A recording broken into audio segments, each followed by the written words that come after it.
रमेश जी और सावित्री देवी के बेटे आदित्य की शादी रिया से हुई थी। रिया एक पढ़े लिखे संपन्न परिवार से थी। उसके माता पिता ने शादी में इतना दिया कि रमेश जी और सावित्री जी को लगा जैसे उनके घर में साक्षात लक्ष्मी का प्रवेश हुआ है। रिया दिखने में सुशील और विनम्र थी और शुरुआत में उसने घर की सारी जिम्मेदारी संभाल ली। आदित्य एक स्पार्ट वेयर कंपनी में अच्छी नौकरी करता था और रमेश जी अपनी सरकारी नौकरी से रिटायर हो चुके थे। उनका जीवन अपनी पेंशन और बेटे की कमाई से आराम से चल रहा था। सावित्री जी को अपनी बहू पर गर्व था। रिया उनकी हर छोटी बड़ी बात का ध्यान रखती, उन्हें एक चम्मच भी उठाने नहीं देती। आस पड़ोस में रिया की तारीफों के पुल बंधे रहते थे। कहानी में मोड़ तब आया जब शादी के लगभग 6 महीने बाद रिया अपने मायके से लौटी। वह 2-3 दिन के लिए अपनी मौसी के यहाँ जाने का बहाना करके गई थी, पर जब वापस आई तो उसका व्यवहार कुछ बदला हुआ था। एक शाम रिया ने अपने सास ससुर के कमरे में धीरे से प्रवेश किया। उसका चेहरा चिंता से भरा था। माँ जी, पापा जी, एक बात कहनी थी आपसे। मेरे मामा जी की तबीयत बहुत ख़राब है। उन्हें पेंशन के लिए बड़े अस्पताल में भर्ती कराया गया है। वो आर्थिक रूप से भी बहुत कमज़ोर हैं। सावित्री जी का दिल पसीज गया। अरे बेटा, इसमें पूछने की क्या बात है? मुश्किल में तो अपनों का साथ देना ही चाहिए। तुम जाओ और मामा जी का ख्याल रखो। रिया ने कहा, नहीं माँ जी, बात सिर्फ जाने की नहीं है। मामा जी के इलाज के लिए ढेर सारे पैसों की ज़रूरत है, पर उन्हें कोई मदद नहीं मिल रही। मैंने सोचा था अगर आप लोग कुछ मदद कर देते। रमेश जी ने तुरंत अपने बैंक खाते से 1 लाख रुपए रिया को दे दिए। ले बेटा, यह हमारे तरफ से मामा जी के लिए मदद, पर ध्यान रखना जल्द लौट आना। रिया ने आभार व्यक्त किया और 3 दिनों बाद मायके चली गई। 3 हफ्तों बाद लौटी और उसका व्यवहार पूरी तरह से बदल चुका था। उसका विनम्र मुखौटा उतर चुका था और उसकी जगह अहंकार और स्वार्थ ने ले ली थी। रिया ने किचन की चाबियां अपने पास रख ली। अब खाना उसकी मर्जी से बनता था और अक्सर वह अपने सास ससुर के पसंदीदा सादा खाना बनाने से साफ मना कर देती।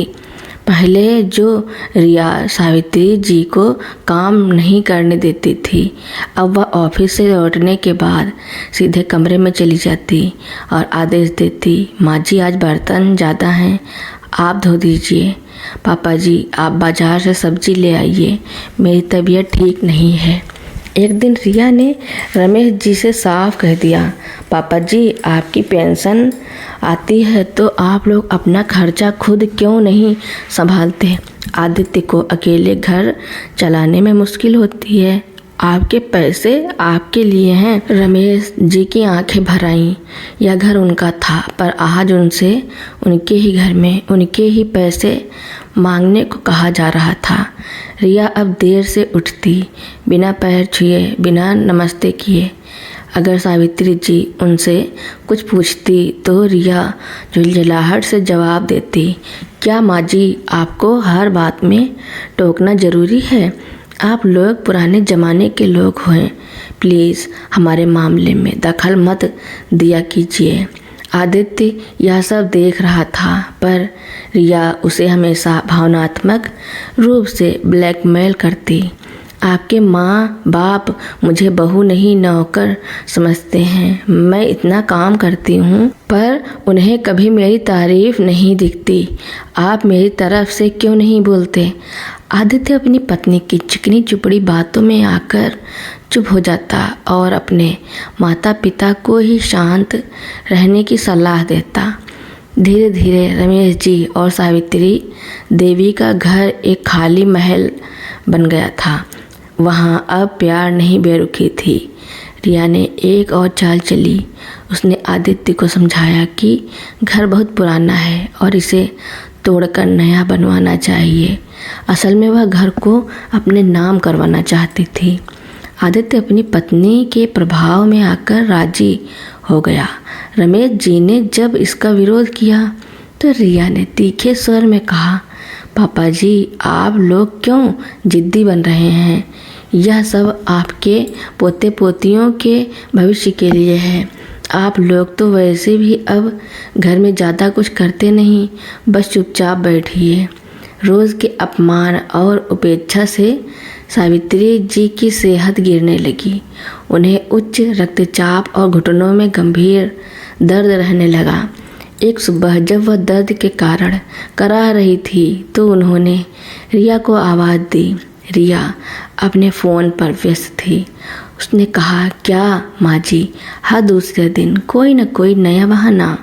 आप लोग बस घर में आराम करते हैं, फिर भी बीमार रहते हैं। मैं तो ऑफिस भी जाती हूँ पर इतनी नाटकबाजी नहीं करती। रमेश जी को अपनी पत्नी की हालत देखकर गुस्सा आ गया। उन्होंने आदित्य को सब बताया पर आदित्य ने आंखें मूंद ली। पापा, रिया बस थोड़ा थक गई हैं, आप लोग ज़्यादा ड्रामा मत किया करें। एक शाम रमेश जी को मामा जी की याद आई और उन्होंने अपनी पत्नी से कहा कि वे उन्होंने फ़ोन करके हालचाल पूछेंगे। उन्होंने मामा जी को फ़ोन लगाया और कुशल मंगल पूछा। मामा जी ने आश्चर्य से कहा, रमेश जी, आप कैसे हैं? मेरी तबीयत तो कभी ख़राब नहीं हुई। और हाँ, रिया ने जो 1 लाख रुपए मुझे दिए थे वह मैंने लौटा दिए हैं। उसने कहा था कि आपके घर की स्थिति ठीक नहीं है, इसलिए आप उसे वापस मांग रहे हैं। रमेश जी के पैरों तले ज़मीन खिसक गई। वह समझ गए रिया ने मामा जी की बीमारी का बहाना करके उनसे पैसे लिए थे और झूठ बोला था कि उसने वह मामा जी को दिए थे और मामा जी को झूठ बोलकर पैसे लौटाने का नाटक किया था। वह पैसा रिया ने अपने निजी खर्चों में इस्तेमाल किया था। उसी समय आदित्य घर में आया। रमेश जी ने गुस्से में वो फ़ोन स्पीकर पर डाल दिया और रिया को हॉल में बुलाया। रिया, यह क्या है? तुमने झूठ क्यों बोला? क्या ये सब पैसे तुम्हारे मामा जी के इलाज के लिए नहीं थे? रिया सकपका गई। उसका झूठ पकड़ा जा चुका था। वह बहाने बनाने लगी। वो पापा जी, असल में मुझे कुछ गहने बनवाने थे। आदित्य को अब सब कुछ समझ आ चुका था। उसकी आंखों से पर्दा हट चुका था। उसने अपनी पत्नी का अहंकार और लालच साफ देख लिया था। उसे अपने माता पिता के प्रति अपनी उपेक्षा पर शर्मिंदगी महसूस हुई। आदित्य ने अपनी पत्नी को एक जोरदार थप्पड़ रसीद दिया। इतनी नीच हो तुम? मेरे माँ बाप की भावनाओं के साथ खिलवाड़ किया। उसने झूठ बोलकर पैसे हड़प लिए। क्या तुम्हें जरा भी संस्कार नहीं है? किस लिए की थी तुमने मेरी माँ की सेवा? सिर्फ इस घर पर कब्जा करने के लिए? उन्होंने अपमानित करने के लिए रिया गिड़गिड़ाने लगी। माफ़ कर दो आदित्य, मुझसे गलती हो गई। आदित्य ने अपनी पत्नी को धक्के मारकर घर से निकाल दिया। यह घर मेरा है और मेरे माँ बाप का। तुम्हारे अहंकार के महल में अब कोई जगह नहीं है। आज से तुम्हारा और मेरा रिश्ता खत्म। आदित्य ने अपने माता पिता के चरणों में गिरकर माफ़ी मांगी। सावित्री जी ने अपने बेटे को गले लगा लिया। अगले ही दिन आदित्य ने रिया को तलाक का नोटिस भेज दिया और उस पर धोखाधड़ी का केस दर्ज कराया। रमेश जी और सावित्री देवी का घर फिर से प्यार और सम्मान से भर गया। आदित्य ने समझा कि माँ बाप का आशीर्वाद दुनिया के किसी भी धन से अनमोल होता है। रिया को घर से निकालने और तलाक का नोटिस भेजने के बाद आदित्य का घर कुछ दिनों तक अजीब सी चुप्पी में रहा।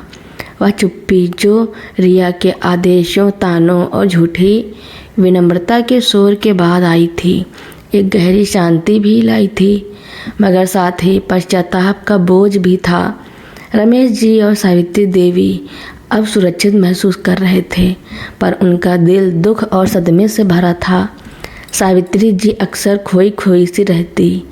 एक दोपहर जब आदित्य उनके पास बैठा था तो उन्होंने धीमी आवाज़ में कहा, बेटा, हमें खुशी है कि तुम सच्चाई पहचान गए, पर एक बात याद रखना, रिया जैसी लड़कियां ये हमारे घर को नहीं बल्कि हमारे विश्वास को तोड़ कर गई हैं। हमने उसे लक्ष्मी माना था, पर वो तो कलंक निकली। रमेश जी बोले, हाँ बेटा, हमने तुम्हें बेहतरीन संस्कार दिए, पर एक गलती कर दी। हमने बाहरी दिखावे को अंदरूनी चरित्र से ज़्यादा महत्व दिया। उस दहेज, उस विनम्रता के नाटक के पीछे छिपे लालच को नहीं पहचान पाए। आदित्य ने अपने माता पिता के हाथ थामे। मुझे माफ़ कर दीजिए माँ, पापा, मैंने आप दोनों पर भरोसा करने के बजाय रिया के आंसुओं और ब्लैकमेल पर भरोसा किया। मैं अपनी गलती सुधारूंगा। आदित्य ने सबसे पहले रिया के माता पिता से संपर्क किया और उन्हें सारी सच्चाई बताई। साथ ही धोखाधड़ी के केस की जानकारी भी दी। रिया के माता पिता शर्मिंदा हुए, लेकिन उन्होंने अपनी बेटी का पक्ष लेते हुए उल्टा आदित्य और उसके परिवार को धमकी दी कि वे रिया पर झूठे इल्ज़ाम लगा रहे हैं। इससे आदित्य का शक यकीन में बदल गया कि रिया का अहंकार और लालच उसके परिवार की ही देन है। रिया ने तलाक और धोखाधड़ी के केस को आसान नहीं होने दिया। उसने कानूनी दांव पेच अपनाए और उल्टे आदित्य और उसके परिवार पर दहेज, उत्पीड़न और घरेलू हिंसा का झूठा आरोप लगा दिया। रिया का अहंकार चरम पर था। उसे लगा कि वह अपने झूठे आंसुओं और अच्छी वेशभूषा से कोर्ट को प्रभावित कर लेगी। आदित्य और रमेश जी घबराए, पर उन्होंने हिम्मत नहीं हारी। उन्हें पता था कि वे सच्चे हैं। उन्होंने एक अच्छा वकील किया और रिया के सारे झूठ का पर्दाफाश करने की तैयारी की। आदित्य ने रिया के द्वारा लिए गए मामा जी वाले पैसे के बैंक ट्रांजैक्शन, रिया द्वारा मां को अपमानित करते हुए पड़ोसी द्वारा बनाए गए एक छोटे से वीडियो क्लिप और घर की आर्थिक स्थिति को लेकर रिया के द्वारा लिखे गए कुछ व्हाट्सएप मैसेजेस को सबूत के तौर पर जुटाया। कोर्ट में रिया का अहंकार दिखा। उसने न केवल झूठ बोला बल्कि रमेश जी और सावित्री देवी को बुढ़ा बुढ़िया कहकर अपमानित भी किया। उसके वकील ने उसे कई बार शांत रहने को कहा, पर वह अपनी लालची जुबान पर नियंत्रण नहीं रख पाई। उसकी आंखें सच्चाई के आंसू नहीं बल्कि झलमलाहट दिखा रही थी। वकील ने जब रिया के झूठ और लालच के सारे सबूत पेश किए तो कोर्ट में रिया की सारी चालें धरी की धरी रह गईं। विशेष रूप से मामा जी वाले पैसे और मां को अपमानित करने वाला वीडियो। न्यायाधीश ने रिया के व्यवहार पर सख्त टिप्पणी की। उन्होंने कहा कि एक संस्कारी बहू ने पैसों के लालच और अहंकार में अपने सास ससुर का जो तिरस्कार किया है वह बेहद निंदनीय है। उन्होंने रिया द्वारा लगाए गए दहेज उत्पीड़न के आरोपों को झूठा और द्वेषपूर्ण मानते हुए खारिज कर दिया। कोर्ट ने न केवल आदित्य के पक्ष में तलाक की मंजूरी दी बल्कि रिया पर झूठे आरोप लगाने और मानहानि के लिए जुर्माना भी लगाया। साथ ही धोखाधड़ी के लिए अलग से कानूनी कार्रवाई शुरू करने का आदेश दिया। कोर्ट का फैसला रिया के लिए एक बड़ा झटका था। उसका अहंकार का महल पूरी तरह ढह चुका था। सामाजिक बहिष्कार, उसके मायके वाले भी अब उससे दूरी बनाने लगे क्योंकि समाज में उनकी बेइज्जती हो चुकी थी। कोई उसे अपनी बेटी नहीं बनाना चाहता था। केस लड़ने में रिया का बहुत पैसा खर्च हो चुका था। वह अकेली रह गई। उसके पास अब केवल अपनी गुमनामी, नौकरी और अपने अधूरे सपने थे।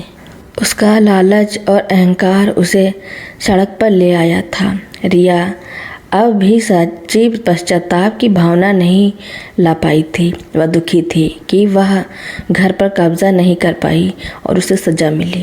उसने कई बार आदित्य को फ़ोन करके माफ़ी मांगने की कोशिश की, पर आदित्य ने साफ कह दिया कि माफ़ी दिल से दी जाती है, लालची जुबान से नहीं। तलाक के बाद रमेश जी और सावित्री देवी का घर एक बार फिर खुशियों के रंगों में भरा। आदित्य ने माँ बाप के साथ ज़्यादा समय बिताना शुरू किया। उसने अपनी माँ का पूरा ख्याल रखा, उन्हें डॉक्टर को दिखाया और उनके सारे काम खुद किए। सावित्री जी एक दिन बेटे के सिर पर हाथ फेरते हुए बोली, बेटा, जब सब कुछ ठीक हो जाए तो एक अच्छी लड़की देखना, जो घर को घर समझे, महल नहीं, जो संस्कार को गहना समझे, दिखावे को नहीं, जो माँ बाप के आशीर्वाद को बैंक बैलेंस से ज़्यादा कीमती समझे। आदित्य मुस्कुराया। उसने अब समझ लिया था कि असली धन ना तो दहेज में होता है, ना ही बाहरी सुंदरता में, बल्कि उस प्रेम और आदर में होता है जो एक बेटी अपने ससुराल में लाती है। आज आदित्य और उसके माता पिता शांति और सम्मान से जी रहे थे। उन्हें इस बात का सुकून था कि उन्होंने सच्चाई का साथ दिया और अपने बुढ़ापे का आदर वापस पा लिया। रिया के जाने और कानूनी लड़ाई जीतने के बाद रमेश जी, सावित्री देवी और आदित्य के जीवन में स्थिरता आ गई थी। घर में अब फिर से सुकून और स्नेह की गर्माहट महसूस होती थी। आदित्य ने अपनी गलती से बहुत कुछ सीखा था और अब उसका पूरा ध्यान अपने माता पिता की सेवा और अपने जीवन को नए सिरे से संवारने पर था। सावित्री जी की तबीयत अब पहले से बेहतर थी, पर मानसिक चोट का घाव भरने में समय लग रहा था। रमेश जी और आदित्य जानते थे कि आदित्य को फिर से शादी के लिए तैयार करना एक बड़ी चुनौती होगी, खासकर रिया के धोखे के बाद। एक शाम रमेश जी ने धीरे से आदित्य से बात की, बेटा, अब सब शांत है, तुम अभी जवान हो, तुम्हें अपना जीवन आगे बढ़ाना चाहिए। हम चाहते हैं कि तुम फिर से शादी करो। आदित्य उदास होकर बोला, नहीं पापा, अब मेरा इन सब चीज़ों से विश्वास उठ गया है। मैं अपनी पूरी ज़िंदगी आप लोगों की सेवा में लगाना चाहता हूँ। सावित्री जी ने प्यार से आदित्य के बाल सहलाए। बेटा, हम तुम्हारी सेवा से खुश हैं, पर एक जीवन साथी की ज़रूरत सिर्फ तुम्हें नहीं बल्कि हमें भी है। हमें ऐसी बहू नहीं चाहिए जो नौकरानी की तरह काम करे। हमें एक ऐसी बेटी चाहिए जो तुम्हारा साथ दे, हमारे घर को फिर से अपना माने। आदित्य अनिच्छा से तैयार हुआ, पर उसने एक शर्त रखी। वह ऐसी लड़की से शादी करेगा जो साधारण परिवार से हो, जो दिखावे और दहेज में यकीन न रखती हो और जिसका मुख्य लक्ष्य परिवार के मूल्यों को समझना हो। कुछ महीनों बाद आदित्य के ऑफिस के एक पुराने सहकर्मी के माध्यम से एक रिश्ता आया। लड़की का नाम था रोशनी। रोशनी एक मध्यम वर्गीय परिवार से थी। उसके पिता एक शिक्षक थे और माता गृहिणी। रोशनी ने अपनी पढ़ाई पूरी करके एक एनजीओ में काम करना शुरू किया था। वह दिखने में साधारण, पर उसकी आंखों में गहरा स्नेह और सहजता थी। पहली मुलाकात में रमेश जी और सावित्री देवी ने रोशनी से रिया की तरह बनावटी विनम्रता की उम्मीद नहीं की। उन्होंने सीधे सीधे अपनी पिछड़ी कड़वी कहानी के कुछ अंश भी बताए ताकि रोशनी को कोई गलतफहमी ना हो। रोशनी ने सब कुछ ध्यान से सुना। उसने माथे पर शिकन नहीं आने दी, ना ही कोई बनावटी सहानुभूति जताई। उसने बस इतना कहा, आंटी जी, अंकल जी, जीवन में कड़वे अनुभव आते हैं, लेकिन मेरा मानना है रिश्ते सोने चांदी से नहीं बल्कि दिल से बनते हैं। मैं आपके बेटे से शादी करूंगी, पर मैं बहू बनकर नहीं, आपकी बेटी बनकर आना चाहती हूँ। मुझे दहेज में कुछ नहीं चाहिए, बस आप दोनों का आशीर्वाद चाहिए। रोशनी के माता पिता ने भी साफ कह दिया कि वे अपनी बेटी को प्यार और संस्कार दे सकते हैं, दिखावटी दौलत नहीं। आदित्य और उसके माता पिता का दिल पिघल गया। उन्हें लगा कि वर्षों बाद उनके घर पर खुशियों की रोशनी फिर से पड़ने वाली है। रोशनी की शादी सादगी से हुई। उसने घर आते ही दिखावे का कोई ड्रामा नहीं किया। सावित्री जी ने जब उसे किचन की चाबियां दी तो रोशनी ने तुरंत उन्हें लौटा दिया। माँ जी, चाबी तो मेरे पास ही है और वो है आपके दिल में। आप ही घर की मालकिन हैं, मैं तो बस आपकी सहायक हूँ। घर में हाथ बटाना और दोनों सास ससुर को सहारा देती, पर कभी उन्हें पूरी तरह से निष्क्रिय नहीं करती। वह हंसकर कहती, माँ जी, हाथ पैर चलते रहेंगे तो आपकी सेहत अच्छी रहेगी। काम मिल बांट कर करते हैं। आदित्य का साथ। रोशनी ने आदित्य को उसके अपराध बोध से बाहर निकाला। उसने उसे समझाया कि हर रिश्ता एक जैसा नहीं होता। उसने आदित्य के जीवन में प्यार और विश्वास फिर से भरा। रोशनी ने न केवल रमेश जी और सावित्री देवी का सम्मान किया, बल्कि आदित्य के रिश्तों को भी महत्व दिया। वह हमेशा कहती, यह घर हमारा है और इसकी नींव प्यार और विश्वास पर टिकी होनी चाहिए। कुछ समय बाद आदित्य को खबर मिली कि रिया का कानूनी केस बुरी तरह फंस चुका है।